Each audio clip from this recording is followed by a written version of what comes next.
भगवद गीता का चौथा अध्याय ज्ञान कर्म संन्यास योग या ज्ञान और क्रिया का त्याग के रूप में जाना जाता है, एक महत्वपूर्ण खंड है जो ज्ञान और क्रिया की सिंथेसिस पर चर्चा करता है। इस अध्याय को सामान्यतः कर्म योग का स्पष्टीकरण कहा जाता है और यह कर्तव्य, धर्म और पीढ़ियों के माध्यम से हुआ ज्ञान का महत्वपूर्ण उदाहरण प्रस्तुत करता है।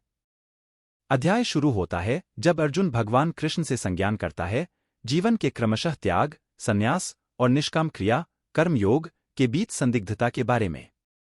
अर्जुन यह पूछता है कि कौन सा मार्ग श्रेष्ठ है और इस संदेह को हल करने के लिए मार्गदर्शन की आवश्यकता है। इसका प्रतिसाद में भगवान कृष्ण ज्ञान और क्रिया के योग का तत्व सुलझाने का महत्वपूर्ण उपदेश करते हैं, क्रिया का असली स्वरूप को समझने की आवश्यकता पर जोर देते हैं।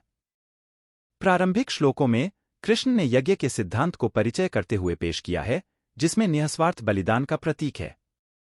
उन्होंने बताया कि हर क्रिया को दिव्य को यज्ञ में अर्पित करना चाहिए, परिणामों के साथ आसक्ति के बिना।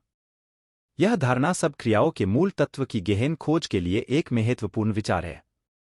इस अध्याय में और आगे बढ़ते हैं, कृष्ण सनातन ज्ञान की महत्वपूर्णता पर बात करते हैं जो युगों से युगों तक प्रसारित होता रहा है।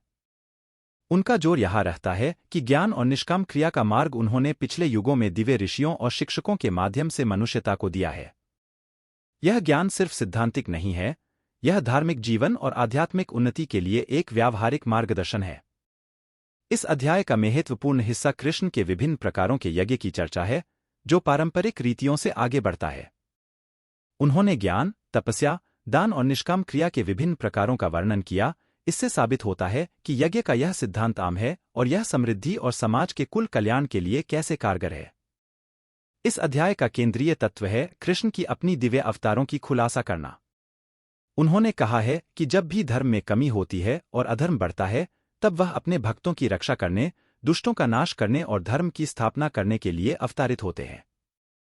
उन्होंने अपने अद्वितीय अवतारों की कथा सुनाई, जो ब्रह्मा के रूप में से लेकर विशेष ऐतिहासिक संदर्भों में उनके प्रतिष्ठान का वर्णन करती हैं। इससे उनके विश्व में अविरत प्रस्तुति की समयहीन स्वरूप को सुधारता है। अध्याय आगे बढ़ता है कृष्ण की त्याग और निष्काम क्रिया के स्वरूप पर विवादों को स्पष्ट करने के साथ। उन्होंने यह गलतफहमी दूर करती है कि त्याग शारीरिक क्रियाओं का संपूर्ण त्याग होता है और कहते हैं कि वास्तविक त्याग तो क्रिया के फलों से आसक्ति का ही त्याग है। कृष्ण अर्जुन को समझाते हैं कि वह अपने कर्तव्यों को निष्काम भाव से करें और आत्मनिर्भरता के साथ, स्वार्थ के लिए इच्छा किए बिना योग्य क्रिया में शामिल हों। अंत में कृष्ण इसे उल्लेख करते हैं कि सुख और दुख, सफलता और असफलता को सामान्य स्थिति में बराबरी और संभाव से न देखना महत्वपूर्ण है।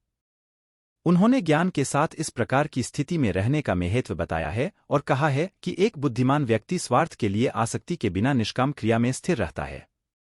भगवद गीता के इस अध्याय के समापन के साथ एक निर्धारित संख्या की श्लोकों में भगवान कृष्ण ने भक्ति के योग का मार्ग बताया है।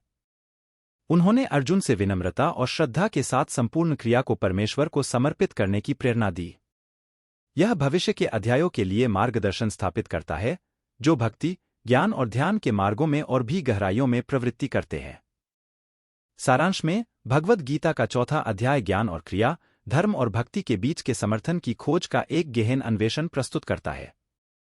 यह बताता है कि आत्मनिर्भरता और प्रेम के माध्यम से जीवन के संप्रेषणों को कैसे नाविगेट करना चाहिए, ज्ञान और क्रिया की एक सुसंगत मिश्रितता के माध्यम से।